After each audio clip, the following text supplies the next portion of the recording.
Nagar Kurnool medical కాలేజ్లో ragging కలకలం రేపింది.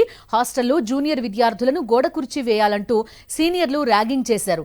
సీనియర్ల ఆగడాలపై బాధితులు యాంటీ ర్యాగింగ్ కమిటీకి ఫిర్యాదు చేశారు. దీనిపై విచారణ జరిపిన కాలేజ్ ప్రిన్సిపల్ సెకండ్ ఇయర్ కు చెందిన 4 విద్యార్థులను సంవత్సరం పాటు సస్పెండ్ చేశారు. గతేడాది సీనియర్లు ర్యాగింగ్ చేశారని అప్పట్లో పోలీస్ స్టేషన్లో ఫిర్యాదు చేసిన దీపక్ శర్మ సైతం ఈ సస్పెండ్ అయిన వారిలో ఉన్నాడు. జరిగిన సిచ్యువేషన్ అంతా తెలుసుకొని ర్యాగింగ్ జరిగిందని కన్ఫర్మ్ అయిపోయిన తర్వాత మేము ఏ విద్యార్థులైతే ర్యాగింగ్కి పాల్పడ్డారో వాళ్ళని కాలేజ్ నుంచి సస్పెండ్ చేయడం జరిగింది. సంవత్సరం వరకు వాళ్ళ అకాడమిక్స్ 6 months అండ్ వాళ్ళకి థర్డ్ సెమ్లో వాళ్ళు రాసే ఎగ్జామ్స్ కూడా మేము వాళ్ళకి పర్మిషన్ ఇవ్వడం లేదు. సో ఇది as per NMC anti ragging act ప్రకారంగా.